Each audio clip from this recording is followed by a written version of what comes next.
Katie Brett is still recovering from kidney transplants. Personally, I think they're faking it, but Lynn, it's good to see you back. How you feeling? Are you good? Good. The drugs are working, huh? Oh, good for you. How's Carol Goldsmith doing? Is she doing okay? Is she here by any chance? Doing good. Okay. How about Joe Weiss? How is Joe Weiss doing? Anybody know? Okay. Where's Jimmy Hoffa? Anybody know that?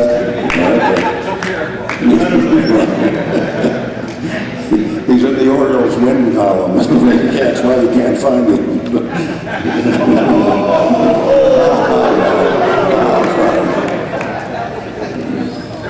See, that's proof you're all sinners.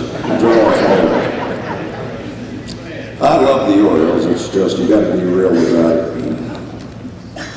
I think Peter Angelos is the Antichrist myself, but we are in Hebrews. We're going through the Bible, verse by verse, book by book, and we'll be in Hebrews chapter 4. Paul is, it's not Paul, we don't know who it is actually, who the author is, but he's writing to dispossessed Jewish Christians, predominantly in Jerusalem. They're being persecuted for their belief. They're losing faith. They're losing hope, rather, and encouragement. And whoever is writing to encourage, let them know, listen, Jesus is better than anything you had. And that's the whole point of Hebrews. It's better than the old covenant. He's better than the temple. He's better than the altar. All those things spoke of him. He's the better sacrifice. All of these things. And so we ended chapter 3 with this. So we see that they could not enter in because of unbelief. Previous to that, he said, "And to whom did he swear that they would not enter his rest? But to those who did not obey, they did not enter in because of unbelief." And so we're going to look at rest, spiritual rest today, how to get it, what it is, all those things. And this is what he's going to get into. It says the idea of REM of the soul. You know how you have deep sleep and superficial sleep? Well, it's the idea of REM of the soul, the total rest of the soul. You don't just rest because you stop working. Rest is something that goes deep, genuine spiritual rest, and that's all part of what Scripture speaks of. So in chapter 4, verse 1, it says, "Therefore."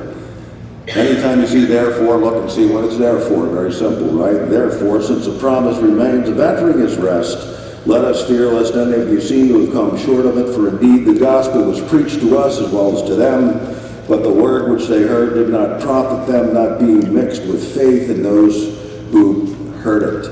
For we who have believed to enter that rest, as he said, so I swore in my wrath," he quotes from Psalm 95, "they shall not enter my rest, although the works were finished from the foundation of the world." Now, your salvation was the most ancient thought of God. It's the first thing he thought of that we have recorded here. "For he has spoken in a certain place of the seventh day in this way." He attaches rest now to the creation account. "And God rested on the seventh day from all his works. And again in this place, they shall not enter my rest. Since therefore it remains that some must enter it, and those to whom it was first preached did not enter because of disobedience." So he's talking about the Jews in the wilderness. No matter how many miracles he provided, no matter how many promises he made, they just didn't unite what they heard with faith. I hope that's not going on out here now, today. But it happens all the time. Quicken your mind, pay attention to what's being said, don't let it drift. You only need 40 minutes a week to hear what needs to be said to your soul, to put it at rest, okay? And so he goes on with this, and he said, where did I leave off? Help me out here, I'm having a senior moment. All right, it's verse 7, right? Again, he designates a certain day, saying in David, "Today, after such a long time, as it has been said, today, if you will hear his voice, do not harden your hearts. For if Joshua had given them rest, then he would not afterward have spoken of another day. There remains therefore a rest for the people of God. For he who has entered his rest has himself also ceased from his works, as God did from his. Let us therefore be diligent to enter that rest, lest anyone fall according to the same example of disobedience." And then he changes gears a little bit, and he says, for the word of God is living and powerful and sharper than any two-edged sword. We'll look at that next week. Piercing even to the division of the soul and spirit, of the joints and marrow, and as a discerner of the thoughts and intents of the heart. Right now, as this word goes out, it cuts every which way. It has two edges, and it's dividing in you your thoughts and God's thoughts. If you don't have the Spirit of God in you, you can't understand what's being said here to its fullness. And so the word comes in, flays us open like a sacrifice, inspects us for impurities, for unbelief, and then shows us, and then the Holy Spirit deals with it. So we'll get into that next week. But here's what I want to, let's get back to this rest concept. One of the things that Spurgeon said about rest, he says, rest is too rich a syllable for this unstable earth. It is a stray word from the language of heaven. He goes on to say, we struggle here, though redeemed and regenerate, we struggle with inward sins and desires, but we rest in the assurance that Christ has broken the dragon's head, and that my sin was crucified with Christ. And we regard our inward lusts as being dying malefactors, suffering slowly on the cross with Christ. And though our sins show signs of strength, we see the nails in their hands and feet, knowing they will soon die. That faith tones us down to little children in the very lap of God. And so the question here is, how do we obtain rest? And verse 3 tells us, we believe. How did you get saved? You believe the Word. How do you grow in Christ and become like Christ? You believe in the Word. It's never your works. It's never your morals. It's never your good intentions. How do you rest? You believe in the Word. You take yourself over and over again to the cross, and you see God dressed in human flesh, suffering for you, killing the very thing within you that separates you and keeps distance between you and your Creator. It's entirely through belief and trust. And so trusting brings rest. There's many people that sit in church and they believe the Word, but they don't trust the Word. And God wants to be trusted. You ever met somebody that doesn't trust you? You have a good relationship with them? It doesn't happen. It does not happen. So it's the most basic truth of God, and yet we must work to remember it again and again and again and meditate on it until it invigorates. As the Word says, it quickens, it makes alive the things within us that help us to rest in God. It doesn't come by our works. And Spurgeon goes on to say this, we ought to pant after sanctification. We ought to long to be useful for God's service and blessing our fellow man. But it's neither in our sanctification or our usefulness or conforming into the image of Christ that we find our rest, you see. It's never those things. It's very interesting. You'll see all through scriptures these admonitions that when you get in trouble, you look to God. Remember in Psalm 27, David said, oh, I've got all this stuff going on. And the Lord said to me, seek my face. One thing have I desired, to dwell on the beauty of God in His temple, and the beauty of His holiness. And he says, seek my face, and I will say to him, seek my face. I will seek your face, O Lord. The pastor was sharing one time, he had a Doberman pinscher. And when it was a puppy, he didn't want to keep it on a leash, so he trained it to seek his face, seek the master's face. And it was a long, arduous journey and training. So first he would put food in front of the dog and make it sit and rest and not move until he sought his face and his eyes shifted over to the dish, and that was okay. And then he would take him and he'd throw a ball out in the street, and he would just tell him, stay, until he saw his face, and then it was safe to go. And then he took him to the park, and he even though kids were running around, he trained it to stay because he didn't want to put the dog on the leash. And God doesn't want to put you on the leash. He wants you seeking His face. That's why legalists are miserable. That's why religious people are miserable, because they live by rules. They live by commands. They live by their own morality, and it becomes a power play. I'm better than you because I'm more moral than you. And yet sometimes there's an emptiness and a void in their relationship with God, a certain restlessness that leads them to judge other people to make themselves feel okay. And then here in Psalm 123 we have it again. Unto you, David says, I lift up my eyes, O you who dwell in the heavens. Behold, as the eyes of servants look to the hand of their masters, and the eyes of the maid to the hand of her mistress, so our eyes look to the Lord our God until he has mercy on us. You ever sit at a meal and you have a dog walking around your feet? You probably had, some of you are going to have that happen today. Good old barbecue, the spicy baby back ribs with corn on the cob, mashed potatoes and gravy. I don't know why I think that way, but it's just one of those things, you know, and the dog is just locked on you and what you've got in your hand, you see. And it's drooling with anticipation, watching your every move. And Spurgeon says that's how we should be in our relationship with God. When we look for his eyes like a master to say, okay, go. It's time to nourish yourself. And Luther would say, oh, if only I would pray the way my dog watches me eat. I could say that about my son Joshua, but there's not, you know. But we simply don't feel the dependence of Luther's dog. I want to encourage you, don't dig around inside yourself for rest, for strength. Because what you're going to do is dig the bottom out of your soul. It's not there. One theologian says you will never find Jesus more precious than when your world is one vast howling wilderness. Then you will know him to be the merciful manna from heaven and the life-giving water from the rock. And you see, this letter is paralleling the experience of the Jews in Exodus and all the things that took place there. 1 Corinthians says it was written for our admonition.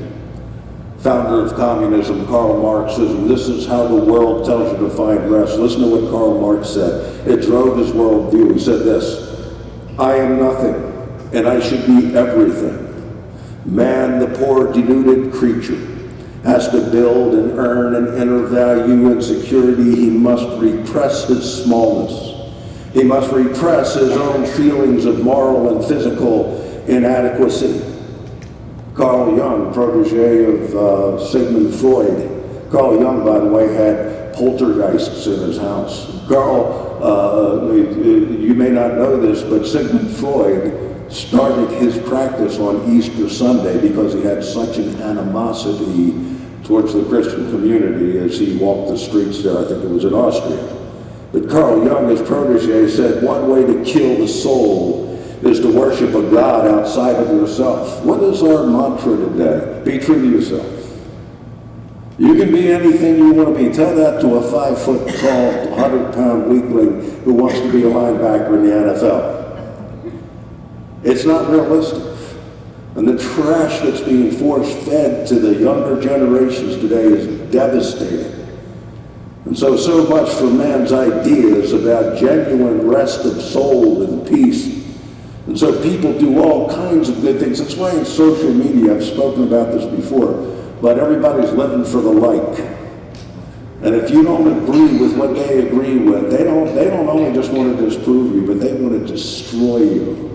And we see it in our politics, and we see it in social media, and we see it in our government, and we see it in the media. And so what happens is people do all kinds of good things. You know why people are increasingly depressed today? They've been doing all kinds of studies in social media. Because they get on something like Facebook and they see, so you prop yourself up and there you are smiling with somebody you know they hate. You know, they've got an Olympic gold medal around their chest, you know, everything you could possibly imagine. They live in a castle, live in a mansion, you know, their cars or the space shuttle, you know, it's like, man, so everybody you visit something like that, you know your life's falling apart, but you prop yourself up. It'll never give you rest. It's all just emptiness, and shadows, and a thin veneer of fig leaves. And so people do all kinds of things to feel good about themselves. And they engage in causes, and they protest, and they do all of these things. Save the trees, save the Nile, save the whales, Me Too, Black Lives Matter. It goes on and on and on. It's restlessness. It's an attempt to look valuable and noble and heroic. And then, so they do these things to feel good and useful and in the midst of their selfishness. And then soon after a while, if you become honest enough about yourself and you come someplace under that sharp word of God, and it separates between what's right and wrong and good and false, and all of these things, you begin to realize that even all of your loving other people is really just loving yourself. How many of you know people that do good things for you and you know the motives are impure?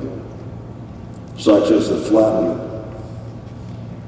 When somebody does you a favor, you know that certain person is doing themselves a favor. They give you money, they're giving themselves money because they know they're going to make you owe them. And so we need God to cut us open and do the surgery and get to the deep structure of self-justifying works that ultimately destroy us and keep us delusional. And so how do we enter this rest? It's a lot of work to enter this rest. It's a lot of ferocious contemplation of the ultimate reality, the big narrative, that we are God's and He created us and we live for His glory. And when we pull ourselves from that and place our glory on, for instance, I'm a pastor. If my glory is being a pastor, then I've lost my whole purpose for being. I'm not on this planet to be a pastor. I'm on this planet to glorify God. And that's if I polish doorknobs. And don't come ask me to polish your doorknob because I'm not ready for that yet. But it says that God rested on the seventh day, and He said, this is very good after He made man. And the rest in the Hebrew is this deep sigh. It's this, this is good. When He made your first parents, Adam and Eve, He said, this is good. But Eden wasn't finished. It was to be an expanse project. Adam and Eve failed. They were called to nurture the garden and expand its boundaries and be fruitful and multiply. There was something yet more glorious to take place, but we failed. And yet God's going to not only restore us, but restore us to something even better than what Adam and Eve had in Eden. And God's rest is in Jesus Christ. The rest of God is what God wants to give to you, God Almighty's very rest. And what is His rest? His rest is in His Son, Jesus Christ, and His finished work. God rests in that. He said, I'm completely satisfied with that, just as I was with all of creation. That's why Jesus, the second Adam, said, it's finished. Jesus in another garden, it's finished. Jesus, another Adam, it's finished. And He says, rest in that. That's where your rest is. That's where your rest is. Judith Shulewitz, 2 weeks ago I spoke about her. She grew up in a believing Jewish home. She was a writer for the New York Times, and she says this about the Sabbath. God rested, and we rest in order to honor the image of the divine in us, and to remind us that there is more to us than work, that there's more to us than making bricks without straw.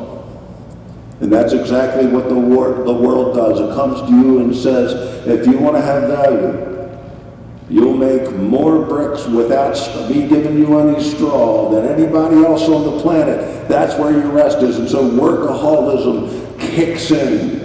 And it drives us to sweat and produce by the sweat of our brow, and it's thorns and thistles. And remember, God said in Eve, part of this rebellion is you're going to have children and you're going to have them in pain, because this is not the way I intended things to be, because you decided to not trust my word, and you decided to trust your opinions and your feelings above mine. You will suffer as a result, but in the end, I will make it 1,000,000 times better. I want to tell you, and I've done this before, but it's been quite a while, in Genesis chapter 5 is the first lineage, the first genealogy. Now, this is very interesting, and some people question this, but I think it's valid. We have in Genesis 5 an integrated message about the gospel. And he lists these names. Listen to this in chapter 5. This is the book of the genealogy of Adam. The day that God created man, he made him in the likeness of God. He created them male and female, and blessed them and called them mankind in the day they were created. And Adam lived 130 years and begot a son in his own likeness after his image, and named him Seth. After he begot Seth, the days of Adam were 800 years, and he had sons and daughters. Imagine Father's Day. You live 800 some years. You imagine all of those kids. It's like, hey, put some, coals on the barbecue. All 700 of our grandchildren are coming over. And so it goes on, and then this guy lived, and Enosh. There's 10 names listed here, kind of a concept of, and it goes all the way down to Methuselah, and then finally Methuselah gives birth to Noah. And so listen to this. Noah's name means rest. Listen to this integrated message about salvation. We have it, of course, in Genesis 3:15, crushing the head of the serpent biting the heel. But here we have this. You have Adam, his name means man. Seth means appointed unto. Enoch, this is all in a row. Enoch, death, incurable suffering and grief. Kenan, sorrow. Mahalalel, first Hawaiian. But the blessed God, Jared, shall come down. Enoch teaching Methuselah that in dying he shall bring Lamech the despairing, Noah rest. Now listen to how the Hebrew scholars piece this together. Man, Adam, Seth, appointed for death, brings sorrow, but the blessed God shall come down teaching that in his dying the despairing will rest. That's in Genesis 5. That's the gospel. Thousands of years before it took place. The more you study this thing, it's like I surrender. This can't possibly be the concoction of any human being. And so we look at Hebrews chapter 4, and there's all this talk about rest. Noah's name means rest. And you see, when you remember the story of Noah, remember how it happens. Remember how that story unfolds. God comes and says, I'm going to drown the world. Get you and your family inside this ark I'm going to tell you to build. There's this guy named Methuselah. When he dies, judgment's coming. Methuselah was the oldest guy that ever lived. That was God's grace, right? It's like Methuselah gets a cold, there they are hammering a nail into the ark. Methuselah goes, achoo. It's like, oh God, we're all dead. This is not good. This is not good. But here comes this man Noah, and the whole world is watching. And he's making this wooden instrument of salvation. And it's going to be in the shape of a coffin in that day. Again, there's all kinds of pictures here and types and everything here. And all people can see is a man who is telling them about a wooden instrument of salvation that will take them to another world to safety and rest. His name means rest. And all they can see is that. They see the man and his message. They saw the man Noah rest with the ark in his heart. But pretty soon that ark filled the landscape of the earth. And pretty soon this instrument of salvation, shaped like a coffin that take you to another world, began to fill their view, and it became very prominent in our lives. And then pretty soon the man, the messenger himself, Noah, disappears into the ark, and all they can see is the message of salvation staring them right in the face. And Jesus says, look to me and live. And God says to Noah, get you and your family inside this wooden instrument of salvation. Get inside of it, and of course as the floods came and the coffin rose to another world, this picture of Christ in whom they were safely tucked took the brunt of the storm. They were safe inside in Christ. Study it through. It'll blow your mind what you find. You see, way, way ahead of time, God is saying, Jesus is a greater than Noah coming.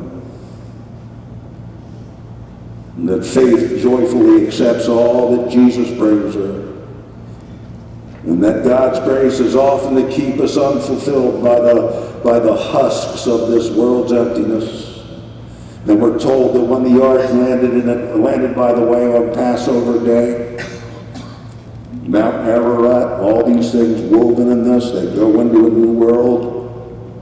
It says that when Noah offered up a sacrifice, a picture of Jesus, when Noah offered up this picture of Jesus, that the Lord smelled the smoke, the aroma of Noah's sacrifice, and he called it the aroma, a sweet savor of rest.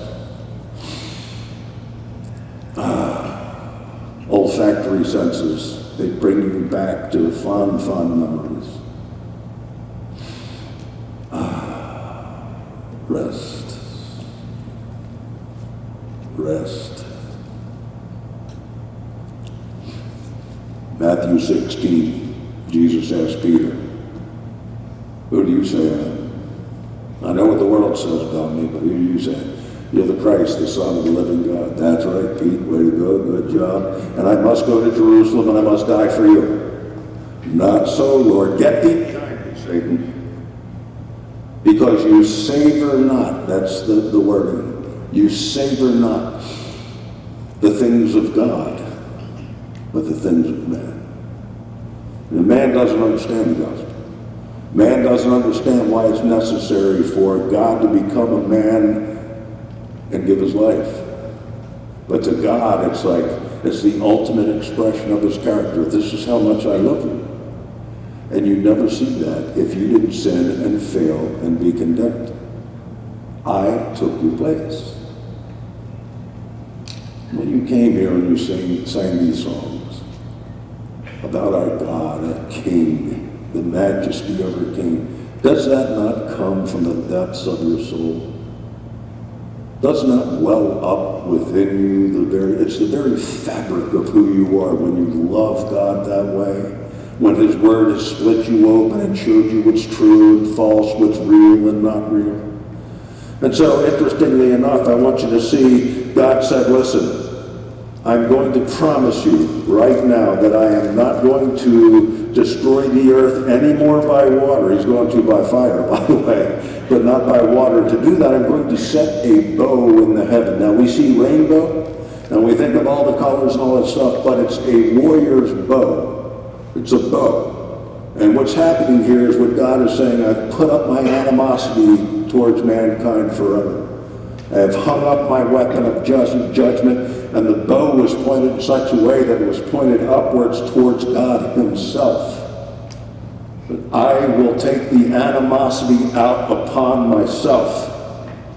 And so we see here in Revelation chapter 4, look at this. Verse 1, after these things I looked, and behold, a door standing open in heaven. And the first voice which I heard was like a trumpet speaking with me, saying, "Come up here, and I must show you things which must take place after this." Immediately I was in the Spirit, and behold, a throne set in heaven, and one sat on the throne. And he who sat there was like a jasper and a sardis stone in appearance, and there was a rainbow around the throne in appearance like an emerald. Now this is very important. I want you to see this. This bow, this rainbow of God's mercies surrounded his throne. You know what this means? Here's a throne. Here is the King of the universe on the throne. But surrounding him, like a dome in a sense, is mercy. His promise of mercy to mankind. And so he does nothing without respect to his promised mercy to us. You see, Hebrews 4, where we're in now, tells us, it says, "Come boldly to the throne of grace." It's a throne that is consistent of grace. He who sits on it is grace and truth himself, Jesus Christ. Do you understand? All of these things, we come to this. And that the sovereignty of God always has respect to the covenant of grace. It's interesting. Everything God does in his sovereignty is seen through the lens of his grace.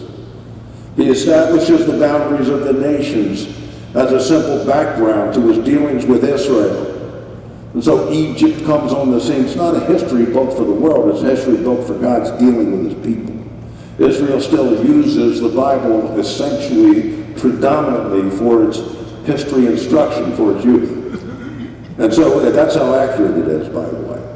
And so here we see God setting up nations, and it's all to deal with his people. And so Egypt comes on the scene, and there for 430 years, he shapes his people as a nation of slaves in such a way so that they'll understand what slavery is and then appreciate the freedom when it comes. And then Assyria comes on the scene, and then Babylon, and then Greece, and then Rome, and then more recently Nazi Germany. And after 2,000 years, through that, he brings his people back into the land, and Israel is a nation now since 1940, whatever, 45, 48, something like that. And so kingdoms and empires and entire civilizations are merely a background to the central figure, God's people and election and grace and God's everything God wants to do. And sometimes these nations are nurturing mothers.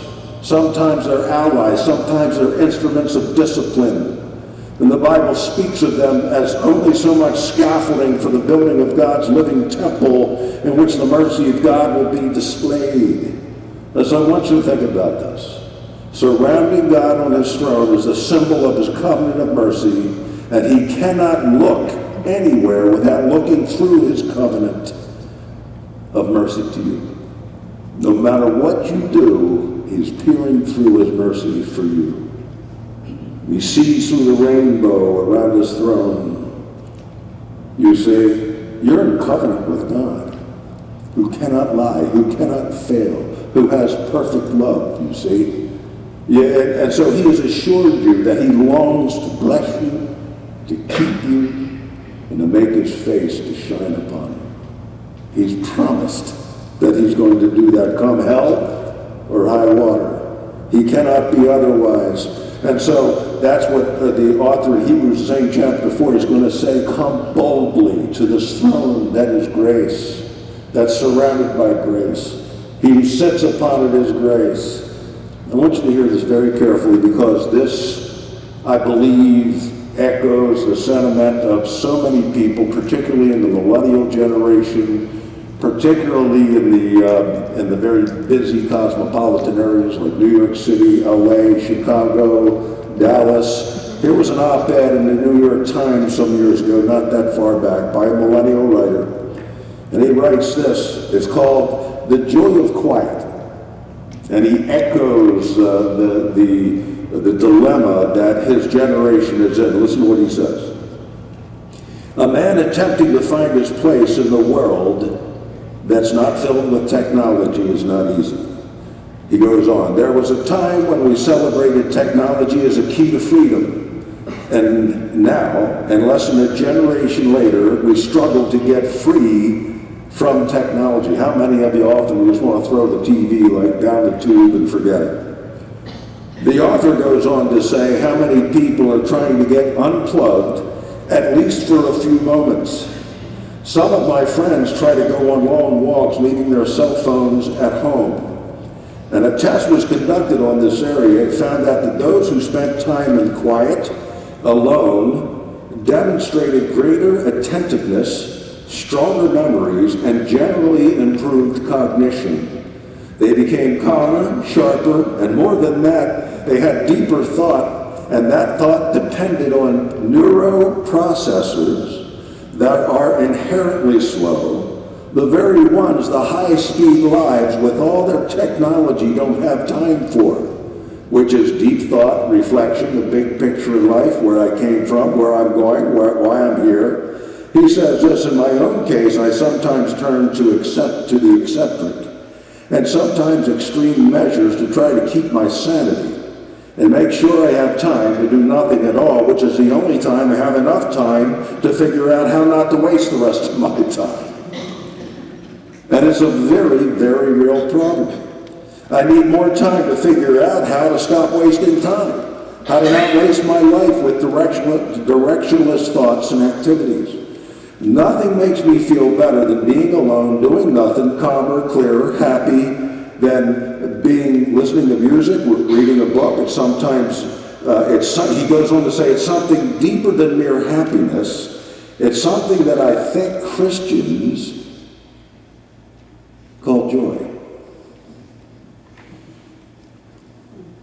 seen my wife lose 4 siblings and somehow maintain this deep, deep joy. You can't fake that. When our daughter died, you just can't fake that stuff. When the kids were kidnapped, you can't fake that. You can't be a phony and put on a show when all that's going on. You see, so there's a search. He says it's happiness that happens regardless of what's happening around you. A search for rest is the most prominent thing that makes my generation today, that marks my generation today. Remember Canaan? He took these people to the promised land, Canaan. Canaan is a picture of the finished work of Jesus Christ. Right? You're going to eat food you didn't plant. You didn't harvest. You're going to live in homes you didn't build. Adam and Eve grow up in paradise. They didn't do anything. They were dirt. They didn't do anything to earn that. And you, what did you do to earn your salvation, to earn your new Eden? Nothing but sin and be forgiven. Once the word cut through you and said, who do you think you are? You're dirt that God animated, and you think you know better than him? You can run your life better? You finally realized and said, okay, take over. You're God, I'm not. I shouldn't be God. It's very simple. And so the foundation of rest,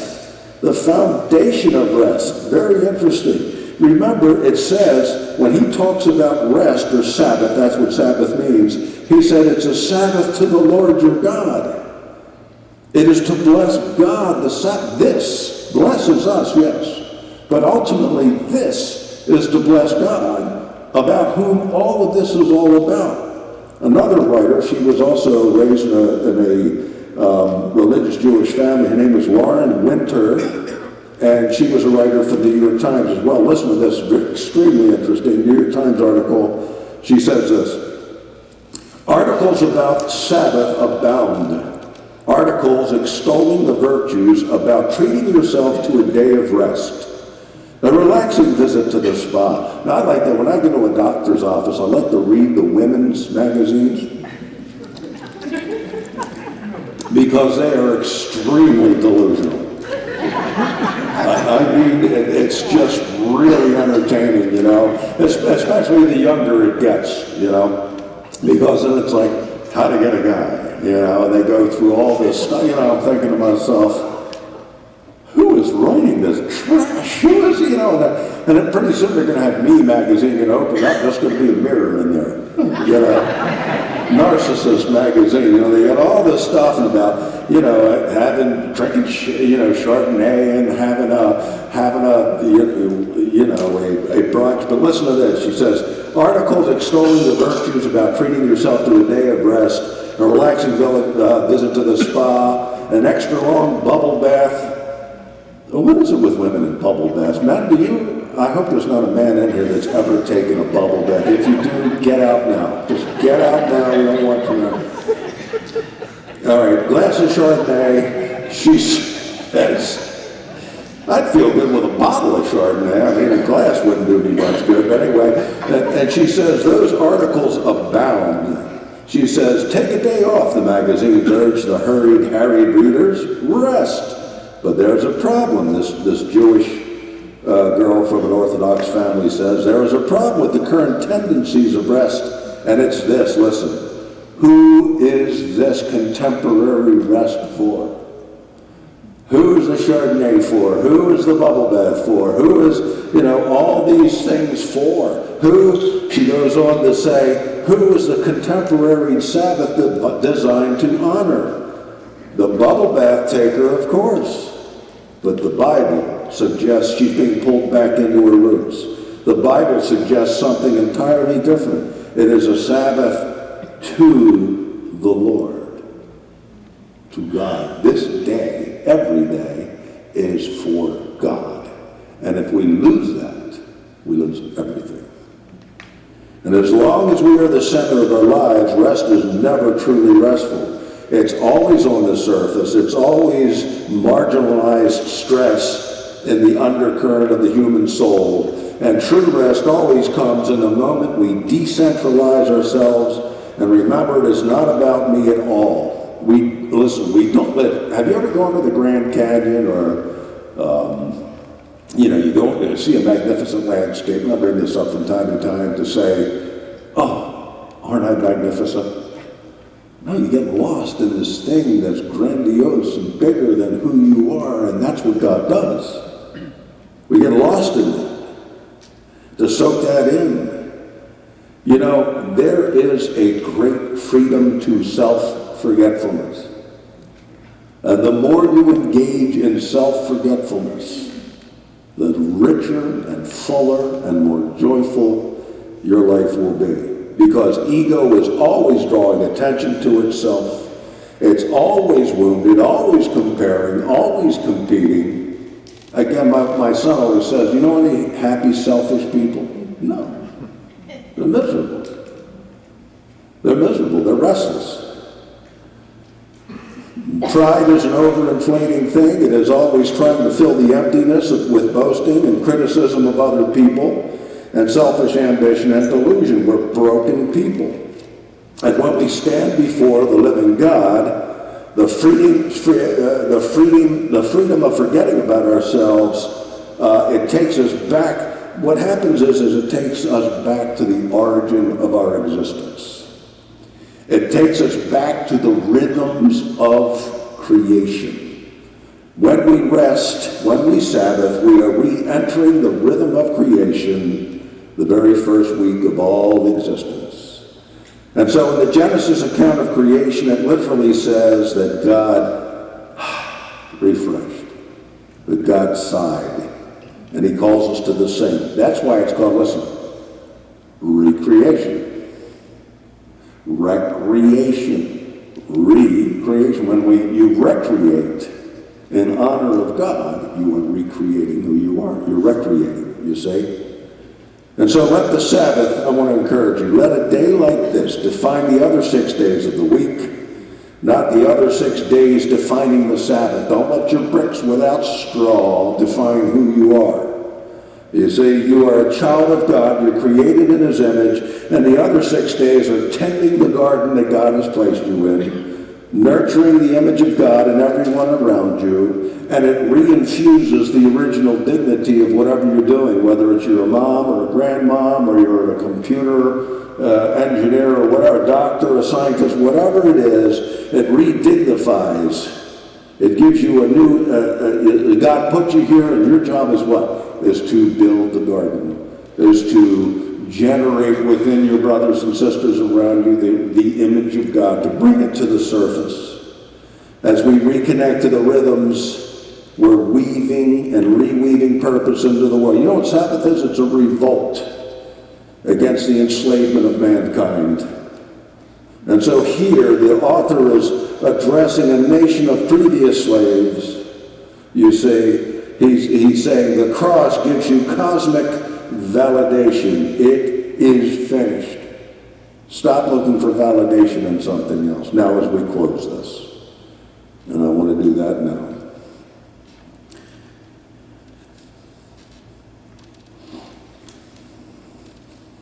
I want you to remember that God's promises to us are a gift. Remember, God came to Abraham and said, Abraham, I'm going to give you a promised child. His name's going to be Isaac. Blah, blah, blah. It's going to come supernaturally, not through Sarah. It's going to come, I'm going to make all this happen. And then Abraham decides to help God out, grabs Hagar, the slave, and tries to quicken God's work. Didn't work. It wasn't his work that fulfilled the promise of God. It was a supernatural act of opening Sarah's womb by the power of God. It's never through the efforts of human work and the energy of the creature, but it's according to the will and the power and the truthfulness of the Most High God. So this is what I want you to see. Remember what God said about that rainbow to Noah. He said this, you want rest? Here's the bow. We're no longer at war. I've made that possible. Is this going back on? You're on. I'm off. Talk among yourselves. Smoke them if you got it. There it goes. Is that it? I think I've got a little man down in my pocket. Just kind of some kind of a weird science experiment? I'm trying to see who looks like an evil scientist in here. My brother Mike does a little bit, actually. Oh, the things he used to do to me. I'll tell you later. Anyway, remember what God said to Noah. He said, look, listen, here is my sign. Here's my sign. I'm not at work anymore. The only reason I'm not is because I took the wrath upon myself that you deserved. And when I see that picture of the covenant, the rainbow, I will remember my sworn mercy to you. It's not you, Noah, remembering and seeing. It's me remembering and seeing. That's why the thief on the cross didn't say, I'm going to try to remember you, Lord, when you come into your kingdom. He said, Lord, you remember me. It's all on him. Passover, what did he say? When I see the blood on the wood, I'm going to remember you. It's not, try and remember. We're all doomed if that's the case. When I see the blood. Now as we close, think about a rainbow. And I want you to think about the multiple colors. And you ever notice how one color bleeds into the next? You know, the red bleeds into the orange, and the orange bleeds into the, violet or whatever, the violet, the indigo. And if you're on drugs, you get some other colors you've never heard of before, But think of the multifaceted attributes of God, mercy, sovereignty. They seem to collide almost. But it seems almost as it's a picture of God's attributes, just one blending into another. Just the justice of God bleeding into the mercy of God. And somehow it's all united. It's all one. Father, Son, Spirit, one and yet separate and distinct. And Peter refers to this as the many-colored grace of God that will be put on display when he holds up rebels in his hands and show what it cost him to save you and get you there.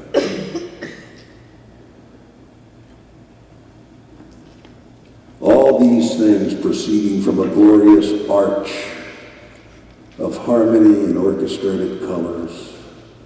I want to tell you that the entirety of God is written out in Christ in so many beautiful colors that blend together. Never lose wonder. I think one of the greatest things of life is watching a child respond to wonder. You ever see a kid when they see a rainbow? What do they want to do? They start running to find the end of it. And that's when my brother Mike got in a car accident. He wasn't paying attention, just ran right out into the street. But there's this wonder there. And God says, when you look up and you see my attributes bleeding one into another, that everything I do looks through to my mercy, be like that child and wonder. And run to it. There is your rest. As for every single man, woman, and child in here, that is your rest. As God is my witness, there is no other rest. Does not exist. Oh, you can get drunk for a night, but you're going to wake up and things will be twice as bad. I keep telling my wife that. She doesn't listen. But just keep those things in mind. Let's have the worship team come up here.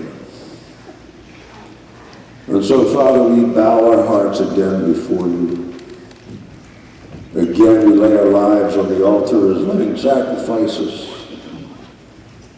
enamored with your love, filled with hope, blessed beyond measure, a blessing the world can never understand without the supernatural work of your revealing Spirit.